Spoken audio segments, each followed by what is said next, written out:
तारक मेहता का उल्टा चश्मा खाना खाते टाइम सबसे ज्यादा देखे जाने वाला शो। कमेंट सेक्शन में जरूर बताना कि क्या आज भी आप खाना खाते टाइम ये वाला शो देखते हो। आई बेट आप में से 90% लोग ऐसे होंगे जो कि पहले खाना खाते टाइम तारक मेहता का उल्टा चश्मा देखा करते थे, लेकिन आज के टाइम पे वो ऐसा नहीं करते। आखिर क्यों? ऐसा क्या होगा कि आज के टाइम पे हम ये शो देखना छोड़ चुके हैं, और अगर देखते भी है तो वही पुराने एपिसोड्स। इनफैक्ट मैं भी शो को बहुत पसंद करता हूँ और कभी इसको देखने का मन होता है तो मैं वही पुराने एपिसोड्स देखता हूँ। खास करके इसका one of the best arc वो भूतनी वाला आर्क, और शायद आपका भी वो फेवरेट हो। तारक मेहता का उल्टा चश्मा 2008 में आया था, यानी कि अब उसे 15 साल हो चुके हैं और 3500 से भी ज्यादा एपिसोड्स। इंडिया के काफी घरों के टीवी पे तो ये शो चलता ही है। साथ ही में इस शो ने यूट्यूब पे 45 बिलियन से भी ज्यादा व्यूज कमाए हैं। लेकिन अब बस मुझे लगता है कि तारक मेहता का उल्टा चश्मा के मेकर्स को अब इसे एक हैप्पी एंडिंग दे देनी चाहिए। मैं एक ऐसे बेहतरीन शो को ऐसे ही रुइन होते हुए नहीं देख सकता। जिस तरह टोनी स्टार्क यानी कि आयरन मैन को एक लेजेंडरी एंडिंग दिया गया था, उसी तरह अब इस शो को भी एक लेजेंडरी एंडिंग दे देना चाहिए। आई मीन सबको मार के नहीं, एक हैप्पी एंडिंग। जैसे कि इन दोनों को मिला दिया, पोपटलाल की शादी करवा दी, और जेठालाल को तो अब इससे ज्यादा क्या ही चाहिए होगा। मैं ये नहीं चाहता कि दिलीप जोशी के जाने के बाद ये शो अचानक से बंद हो जाए, बल्कि सबको ये मालूम पड़े कि हाँ ये शो ऐसे एंड हुआ था, जिसकी किसी टाइम पे वीडियो क्वालिटी तो थोड़ी कम हुआ करती थी, लेकिन उसकी कंटेंट क्वालिटी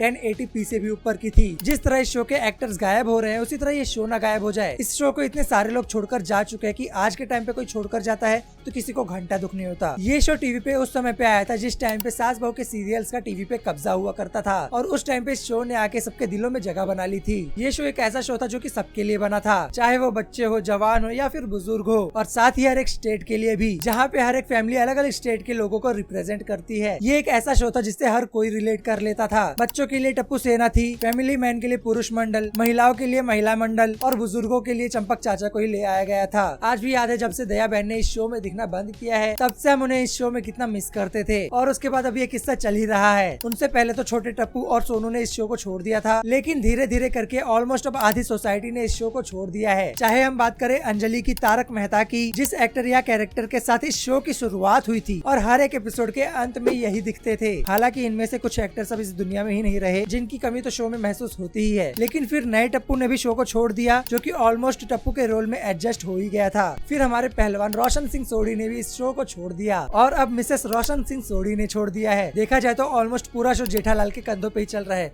लेकिन कब तक? वैसे अगर आप सोच रहे होगे कि मैं कब से इनको इनके कैरेक्टर के नाम से क्यों बुला रहा हूँ, अब ये ऐसा इसीलिए क्योंकि बचपन से मैं इन्हें इन्हीं नाम से देखता आ रहा हूँ। तो जैसे अब मुझे इन्हें इनके असली नाम से बुलाने में अजीब लग रहा है, उसी तरह इनके कैरेक्टर की जगह पे किसी और ही एक्टर को कैसे जल्दी एक्सेप्ट कर पाएंगे। देखो मैं ये नहीं बोल रहा हूँ कि इन नए एक्टर्स में कमी है या फिर नहीं है, लेकिन जो इस शो को बहुत पहले से देखता आ रहा है, वो इन कैरेक्टर के साथ में इन एक्टर्स को कैचअप नहीं कर पा रहा है। आई मीन जो इनमें वाइब थी वो वाइब इनसे नहीं आ रही है, और इन सबके अलावा इन सबके बीच में आ जाती है इस शो से जुड़ी कंट्रोवर्सीज। अगर देखा जाए तो इस शो से जुड़ी कंट्रोवर्सीज अभी से कुछ साल पहले से ही देखने को मिल रही है। चाहे वो कंट्रोवर्सी टप्पू और बबीता जी के रिलेशनशिप की हो, बबीता जी के कुछ गलत स्टेटमेंट की हो, या फिर चाचा जी का लैंग्वेज पे बोल देने की हो, ऐसे ही अंजलि के साथ, मेहता साहब के साथ, और अब मिसेस रोशन सिंह सोढ़ी की हो। और इन सब के बीच अब बावरी भी आ गई है, जिसने इन पे एलिगेशंस लगाए हैं। असित मोदी जी ने मुझे लाइन बोली कि मैं तुम्हें बाहर कहीं काम नहीं करने दूंगा, और चाहे तो छोड़ के देख लो।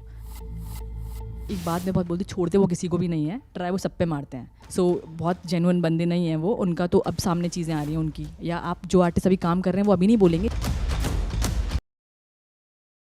कभी कभी फ्रस्ट्रेट हो जाता था, बताता था, शेयर करता था। तो ऐसी नेगेटिविटी कोई आपको बदले, उससे अच्छा जहां आप हो उस जगह को बदल लो। इनडायरेक्टली मुझ तक ये मैसेज करवाया गया कि प्रिया को बोलना कि वो भी कुछ ना बोले। मेरे जो 14 साल का एक रिलेशन था, इस शो के लिए प्यार था, उसको एक सेकंड में। तारक मेहता का उल्टा चश्मा के साथ कंट्रोवर्सीज खत्म होने का नाम ही नहीं ले रही है। वैसे इन कंट्रोवर्सीज पे बात नहीं करते कि कौन सही है और कौन गलत है, लेकिन हाँ इन कंट्रोवर्सीज से इस शो पे असर तो पड़ा है। बात करूँ शो के कंटेंट और स्टोरी की, तो जैसे कि मैंने पहले बताया था कि शो का वीडियो क्वालिटी तो 1080p पहुंच गया है, लेकिन इसका कंटेंट क्वालिटी 144p हो गया है। वही रिपीटेटिव स्टोरीज दिखाई जा रही है। उसके बाद जहाँ पे इस शो में पहले उसकी स्टोरी और उसकी कॉमेडी पे ध्यान दिया जाता था, और फिर उसी में ज्ञान भी दे दिया जाता था, लेकिन अब ये इसकी स्टोरी और कॉमेडी पे कम ध्यान दे रहे हैं और हर एक बात पे ज्ञान पेल रहे हैं। इसीलिए अगर आप देखने जाओगे तो आपको इस शो के जो ज्यादातर मीम्स है वो आपको पहले के एपिसोड्स के ही देखने को मिलेंगे। भाई तू चाय से ही नहा ले। आइडिया अच्छा बाबूजी। हाँ? चाय पियो बिस्किट खाओ, चाय पियो बिस्किट खाओ। आज के टाइम के एपिसोड्स के मीम्स आपने शायद ही देखे होंगे। आई मीन ज्ञान देना है तो दो, लेकिन इतना भी मत दो कि कोई सह ना सके। इन सब के बीच इस शो को कम देखे जाने का ये भी रीजन हो सकता है कि आज के टाइम पे लोगों के पास कई सुविधाएं हैं उनका समय व्यतीत करने के लिए। लोग रील्स देख लेते हैं, वेब सीरीज देख लेते हैं, एनिमे देख लेते हैं, तो कोई क्यों ही इसे देखना पसंद करेगा जिसमें बात बात पे ज्ञान दिया जा रहा है। अगर आपको जानना है कि इस शो में अब कितना दम रह चुका है तो आप इसी से पता लगा सकते हो कि पहले इस शो में आने के लिए बॉलीवुड स्टार्स की लाइन लगी होती थी, लेकिन अब मुश्किल से ही कोई स्टार अब इस शो में आता है। एनीवेज, इस शो के साथ इतना सब कुछ होने के बाद भी इस शो के मेकर्स ने तारक मेहता का उल्टा चश्मा की एनिमेटेड सीरीज लाई और साथ ही इस शो के मेकर असित मोदी ने इस शो पे एक गेम लाने की बात तो की ही है, साथ ही में वो इस शो के ऊपर एक मूवी भी लाने वाले हैं जो कि एक देखने वाली बात होगी। बाय द वे, मैं इस शो के लिए तो यही बोलूंगा कि अब इसे एक हैप्पी एंडिंग दे देनी चाहिए। बाकी आपको क्या लगता है कि अब तारक मेहता का उल्टा चश्मा को बंद हो जाना चाहिए या फिर आप इसके लेटेस्ट एपिसोड्स को एंजॉय कर रहे हो? बाकी वीडियो अगर जेन्युइनली अच्छी लगी हो तो वीडियो को लाइक कर देना और चैनल पे नए हो तो चैनल को सब्सक्राइब करना मत भूलना। और अगर आपको आदि पुरुष की प्रॉब्लम्स के बारे में जानना है तो यहाँ पे क्लिक कर देना।